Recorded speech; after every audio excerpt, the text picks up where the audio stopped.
दा जोङो खामानिनि दिना जादों अबयसे जायाखै नङा जोंनि दाथ' जोंना गासिबो बेयाव थानाय माने जोंना आबादारिफोर गामियारि माने जोंना आबादजों सोमोन्दो थानाय नालाय खिन्थु बिनि गेजेरावनो जोङो जिहेथु जोंना हारिनि जिथु माबा जिथु जोंनि बे जुथुमा बेखौबोथ' जों जाफुंसार होनांगोन असमनि गेजेरजों दा जिथु आङो नुदों माने जोंनि आरसिनिफ्राय लानानै जोंनि गामियारिनिफ्राय लानानै बे मावगिरि बिथांमोनाबो गावनि खामानिखौ दोनथ'नानैबाबो हेफाजाब होदों बिथांमोनाबो गोसो खुसिनो माने हेफाजाब होदों बेखौ जों नुनो मोन्दों आरो माने रावबो आघात मोनाखै आरो ओमफ्राय बेयाव गंबेसे गामिजोंहाय माने लानाय जादों दा जोंनियाव गंथाम गामि औगुरि 1 नं खदमगुरि आरो 2 नं खदमगुरि नोंसोरो बेबायदि खामानिनि बेलायाव बेयाव जे न'आव जे बिराद खामानि दं गारना फैना जे बेयाव जे खामानि मावफैनांदों गोसोफ्राव माबाफोर बोराबनाय दं नामा नोंसिनाव बोराबा फरायसा गथ'फोरा जोंखौ 1 नम्बर खदमगुरि 2 नम्बर खदमगुरि औगुरि खुंफुंनो थाखाय जोंखौ होनायनि थाखाय जों बिराद मोजांसो मोनदों ओमफ्राय फरायसा गथ'फोरनिसिम जों रोजा साबायखरसो बावबाय हेलो लोगोफोर good morning to everyone welcome to back my राजुदान यूट्यूब चैनल आं गासिबो आंनि गोदान भिडिअ दिनै बयखौबो आंनि अननाय आरो सिबिनाय जासिहरलायबाय बयखौबो आंनि यूट्यूब चैनलनि साबस्क्राइबार आरो फेसबुक पेजनि गासिबो फलोवार्स बिथांमोनखौ गोदान बोसोरनि आंनि अननाय आरो सिबिनायखौ बावहरबाय दायो आं दंफैयो उगुरि गामियाव दिनै बेयावहाय जोंहा दुलाराय बर' फरायसा आफादनि खुंगा 40थि बोसोरसालि जथुम्मा दिनैहाय साननै हाबाफारि बे जाहैबाय मैया ओमफ्राय आरो दिनैहाय लास्ट दिनै गेवलां मेल बे गेवलां मेलावहाय माखासे नोंथांमोननो नुथाय आं दिन्थिलांसै जोंहा दायो बेयावहाय फिरफिला बिरहोनाय हाबाफारि दङ बेखौबो आं नोंथांमोननो दिन्थिलांसै ओमफ्राय दाहाय जोंहा माने गेवलां मेलावहाय माखासे गोबां आलासिफोर आरो गोबां आर्टिस्टफोर दंफैयो बेखौ आं नोंथांमोननो एसे दिन्थिलांनोसै दायो आं अलरेडि उगुरि बे गामियावहाय मोनफैखाबाय नोंथांमोना आंजों थांफाबाय थादो बेखौबो एसे खोन्थालांसै आङो ओरैजाय बेनो जाहैबाय नै आं नोंहा नुदोंना बे जाहैबाय जोंहा आङो उगुरि गामिनि गेलेग्रा फोथाराव सानैनि हाबाफारि लानानै बे जाहैबाय 40थि जथुम्मा दुलाराय बर' फरायसा गगामुग दख'रा आनसलिकनि बेखौ आं नोंथांमोननो खिन्थिलांनोसै मैया जोंहा माने माखासे सावरायमेल जाना थांखांबाय बे जाहैबाय सावरायमेला जानानै थांबाय बियो थान्दै मेलावहाय गोदान माने बडि दानाय बे गोदान बडि दानायाव थाखानाय आवगायनिनो प्रेसिडेन्ट सन्जय गयारि बेखौनो माने प्रेसिडेन्ट दोननाय जाबाय ओमफ्राय दायो जोंहा गोदानै सेक्रेटारि हिसाबै सोमदोन बसुमतारी फंबाय बिथांखौ माने 2 बोसोरनि थाखाय गगामुग दख'रा दुलाराय बर' फरायसा आफादा थांनाय थान्दैनि मेलावहाय बिथांमोनखौहाय माने गोदान आफाद दानानै माने पुराना आफादखौ सिफायनानै गोदान आफाद दानायाव बिथां सानैमोनखौ 2 बोसोरनि थाखायहाय आफादगिरि हिसाबै गायसनफिननाय जाबाय बेनो जाहैबाय सन्जय गयारि बे जाहैबाय आफादगिरि ओमफ्राय सेक्रेटारिया जाहैबाय सोमदोन बसुमतारी ओमफ्राय दायो माने फिरफिला बिरहोनाय हाबाफारिया जागासिनो आं बेखौबो नोंथांमोननो खिन्थिलांबाय थानोसै नोंथांमोना आंजों थांफाबाय थाबानो जाबाय थौदो लोगोफोर बिदिबा आङो नै गेटआवनो दंखायो थौदो लोगोफोर बिदिबा आंजोंहाय नोंथांमोना थांफाबाय थादो चलो जाहैबाय दायो फिरफिला बिरहोनाय हाबाफारि एसे खोन्थालांसै नङा होमबा नै आर'ज गाबोदों फार्स्ट टाइम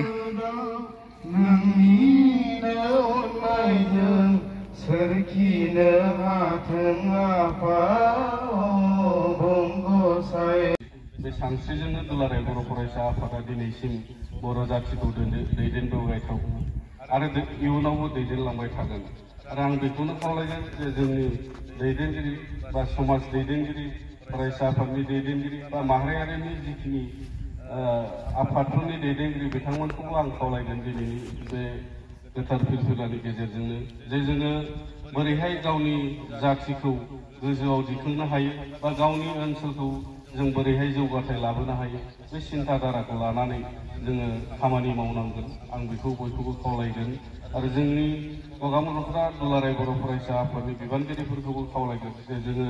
सासे दैदेनगिरि जानांगौबा जों माबायदि जानांगौ माबायदि खामानि मावनांगौ आरो जोंनि हालामनि गामिनि बे समाज बेबस्थाफोरखौ जों बोरैहाय थिग खालामनो हायो बेखौ जोङो बयबो सिन्था खालामनांगोन आं बेखौबो खावलायगोन जे गामिनि रायजो राजा गामिनि दैदेनगिरि समाज दैदेनगिरि बिथांमोनखौबो आङो खावलायगोन जे जोङो जोंनि गामिफोरनि समाज बेबस्थाखौ बोरैहाय जों थिग खालामलायनो हायो बे सिन्था सरसाखौ जों जेब्लायबो जे जोङो सोंलाय फिनलाय बा जोङो आफादजों ज' सावरायलायनायनि गेजेरजों जे बोरैहाय जोङो समाधान खालामलायनो हायो। दायो नोंथांमोननो दिन्थिलांसैलाय हारिनि आरो जाथिनि खामानि मावनानै गाव गावनि जिउखौ बावसोमदोंमोन बिथांमोननो दिनैहाय आरो बिबार बावनाय हाबाफारि बे हाबाफारिखौ एसे खोन्थालांसै आरोबाव नोंथांमोना थांफाबाय थादोलाय। दिनैनि जोबथि साननि नैथि हाबाफारि मुंख्लंफोरनि मुङाव बिबार बावनाय बे हाबाफारिखौ मावफुंना होनो थाखाय गुरैयै खावलायबाय। लोगोसे जों आफादगिरि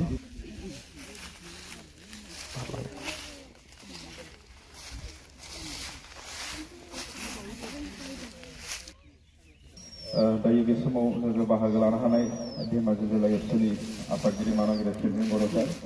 बिथांखौबो बे हाबाफारियाव बाहागो लानो थाखाय गुरैयै खावलायबाय। आरो बिनि उनावनो फारि फारियै बानजाय आफादनिफ्राय लानानै गासै बे मान बावनाय हाबाफारि बे हाबाफारियाव बाहागो लानो थाखाय गुरैयै खावलायबाय। दायो बे समाव दिनैनि बे सानखौ लोब्बा लानानै फंनैसो बिबुंथि लाखिनो थाखाय बिबार बावजेनगिरि खुंगा ब्रैजिथि मुंख्लंफोरनि मुङाव बिबार बावजेननाय हाबाफारियाव बाहागो लानाय जोंनि गगामुख दख'रा दुलाराय बर' फरायसा आफादनि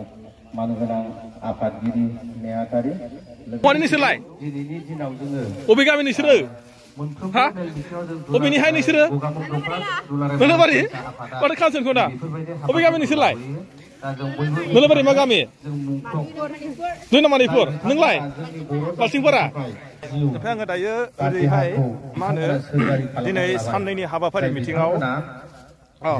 दिनै माने साननैनि हाबाफारि मिथिंखौहाय गोग्गोमै माने सङै खावै बा गोग्गोमै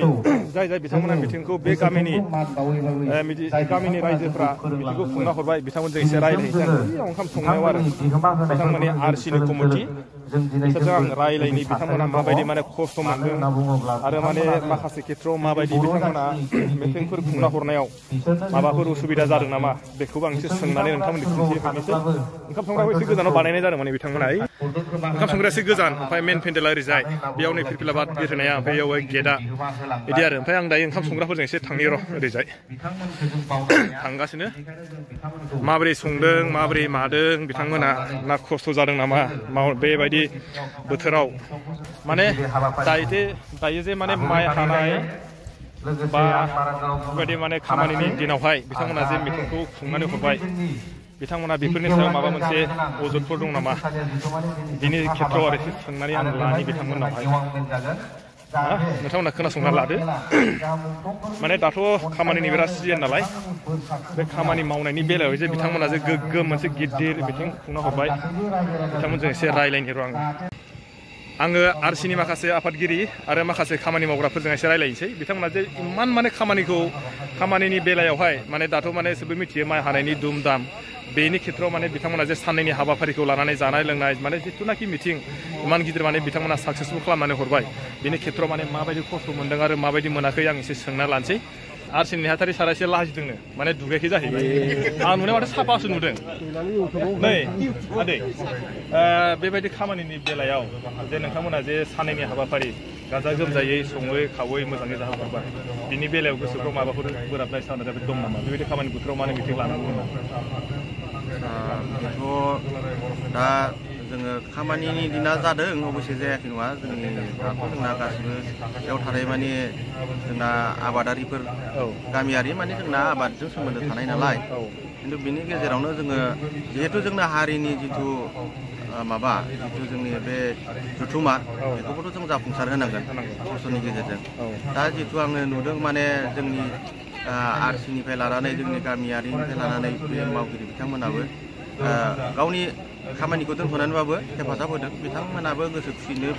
माने हेफाजाब होदों बेखौ जों नुनो मोन्दों आरो माने रावबो आघात मोनाखै आरो। ओमफ्राय बेयाव गंबेसे गामिजोंहाय माने लानाय जादों? दा जोंनियाव गंथाम गामि औगुरि 1 नं खदमगुरि आरो 2 नं खदमगुरि माने गंथाम गामिजों जोंहा बे फरायसा आफादा दख'रा फरायसा आफादा जोंनो माने खुंफुं आफादखौ दाना होनाय जादों। ओमफ्राय बेयाव नोंथांमोननि बायदिब्ला माने बे मेला माने नोंसिनि साननाय बायदि जादोंना जायाखै बायदि सानना लायो? बे मेलखौथ' जोंनि बायदिबाथ' जों सानाय बायदि मोनबाय नाथाय बिथांमोना खुंनो होगिरि बिथांमोना बा रायजो राजाफोरा माबोरै मोनदों बेखौथ' जों बुंस'नो हाया जाहैबाय खिन्थु जों जेसेबां हागौ मोजाङै खुंनो थाखाय नाजादोंमोन आरो। ओमफ्राय दा आदानि बायदिबा माने जाफुंनाय बायदि साननो थानाय गोसो जोंथ' आरो दा जाफुंनाय बायदियानो मोनदों। बेनिफ्राय आरो मोनसे कुइसन आङो बै हाबा हुखाफ्राव माने बै हिन्जावफोरखौ माने संनो खावनो होनाय जाया? बियो माने ओरैबायदि जायो माने हौवा मानसिया माने एसेबाबो फ्रि बायदि जायो नालाय आरो जिहेतु हिन्जाव मानसिया जोंहा माने न'खरावबो थानो गोनां जायो न'खरनि गासै खामानि बिबानफोरा माने हिन्जाव मानसिनाव गोग्लैयो नालाय बेखायनो आरो जिहेतु हौवा मानसियाबो बेखिनि खामानिखौ मावनानै माने राफोदै माने रायजो राजाखौ खुंहरनो हायो आरो बे हिसाबैनो माने खामानिखौ जोङो जेरै मावबा माने मोजाङै जागोन बेखौ नायनानै माने कन्डिसनखौ नायना लानाय जादों आरो माने हिन्जावाबो हायो खिन्थु जोङो माने समखौ मिलायनानै हौवाफोरखौ होनाय जादों आरो माने जाहैबाय आं आदानाव सोंनाया बेनो आरो दाख्लै आं मोनसे मिटिङाव माने सोंनाय जादोंमोन हिन्जावफोरा हाबा हुखाफोर जाबाल' मानो सङा ओमफ्राय न'नि जेसेबां खामानि जायो हिन्जावफोरानो संनानै जाहोयो खिन्थु माने आं बेखौ सोंदोंमोन आरो दाख्लै बै मिटिङावहाय सोरबा बुंदों माने हिन्जावफोरा माने देबसि दालाफोरा माने संनायफ्राव गिलिर जायो बा दै रोगानाय बा ओंखाम खान्था थिखोनायाव बेफोरबायदि माने बेलेगा बेलेग अनेक बाथ्रा बुंदों आरो सोरबा बुंदों माने खानाय गयो हिन्जावफोरना खानाय गोलाव गोलावखाय खानाय मोनजायो बेफोरबायदि आरो आदाया जि खोथाखौ बुंदों बे माने हसा खोथा माने किसुमाना बिदिनो सोरबा माने बिदिनो डायलग मारिबा बुंनो हागौ बा ओरैनो जकिंबो बुंनो हागौ आरो ओंखायनो आङो दिनैहाय नोंथांमोननो बेखौनो खोन्थाबाय बे जोंहा दिनैहाय गामि दरथामजोंहाय उगुरि आरो खोदोमगुरि ओमफ्राय आरो मोनसे जाहैबाय मा गामि दंलाय 1 नम्बर 2 नम्बर खोदोमगुरि बिथांमोना माने संनाय खावनाय आरो दिनैनि मिटिंखौहाय मोजाङै मोजां जाफुंनानै हरबाय बिथांमोनहा माने गावसिनि गोसो बायदियाव गावसिनि गोसोआव सानना लादों जे माने मिटिङा मोजां जानानै थांबाय आरो जोंबो बिथांमोनखौहाय संनाय खावनायाव जाबायदि होनांगौ बेफोरबायदिखौ मोजाङै मोजां होनानै मिटिंखौ माने जाफुंसार होनानै खालामहरबाय होननानै बुंदों आरसिनि जोंहा सेक्रेटारिया ओमफ्राय दायो आङो दाहाय सासे मा होनो बेखौहाय आफादगिरिजों लोगो मोनबा आफादगिरिजोंबो रायज्लायनानै खोन्थानोसै आरोबाव दायो ओरैजाय सोरजों रायलायबावनायखौ नागिरनो दं आङो ओरैजाय हिन्जावफोर दं हिन्जावफोरा माने ओंखाम ओंख्रिखौथ' सङासै मैगं थाइगं हादों आरो बिसोरजोंबो एसे रायलायनोसै आङो हिन्जावफोरजोंहाय थांनि र' माने ओरैजाय दै सेरावनो आरो बिसोरना मिटिङा ओरैजाय दै नुदों दा बे दैयानो ओरैजाय माने गासिबो महिला हन्था गोजा ओरैजाय दैयानो सेरथार माने खामानि मावनो थाखाय बिराद मोजां आरो इयावनो दै बेयावनो ओरैजाय मावबाय बिसोर मैगंखौ ओमफ्राय इयाव दै सुनांगौल' बास नुदोंना ओरैजाय दैया नै मैगंफ्रा बान्दा कबि ना हनै सौख्राबलांगोनबो हनै मैया दिनैलाय मा दङ दिनै मिरामिस बेयाव अबे गामिनि दं मानसिफ्रा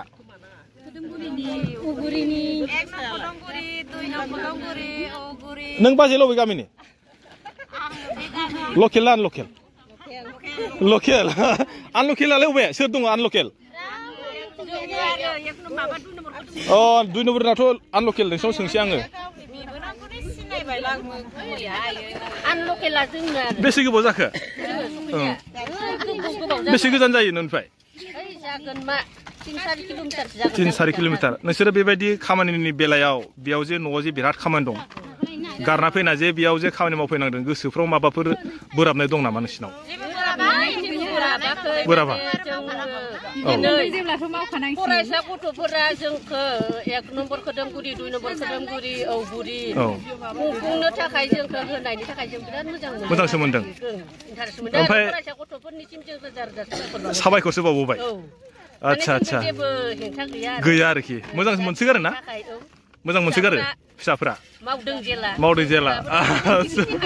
औ बेखौनो मावनानै जाहोनोसै आरो आच्छा ओमफ्राय सोरजों रायलायबावनो आङो सोरजों नैयाव आंसो गोलैलायसैमोनलै ओरैजाय जोङो सान्दुङाव आलु हानानै पानिपुरि जादों आयो नोंसोरलाय बहा गामिनि खोदोमगुरिनो खोदोमगुरि आयो ओमफ्राय मालाबाफोर नोंसोरो गामिफ्राव हाबा हुखाफोर जाबा बिदि ज' मावलायो ना मावलायो ज' मावनाया साबसिन जायोना हारसिं मावनाया मोजांसिन जायोलै मोजां नङा ज' जानो मोजां मानि थाखाय मोजां औ मोजां मोनो आरोना गोसोआव नोंहालाय फुरथि नांखाङो ज' मावोबा नोंलाय बहानि नङा नोंना जोनोम न'आव बावमोन गफुर आयौ बोरै फैनाय बिरना फैनाय ना मानाय मा बोरै नायना लायलाय ना रं नाम्बार राइट नाम्बार आरो अबाव लोगो मोनलायनायमोन फार्स्ट टाइम ओजोंहायनो आयौ लाभ स्ट'रिसो नङा होमबा ना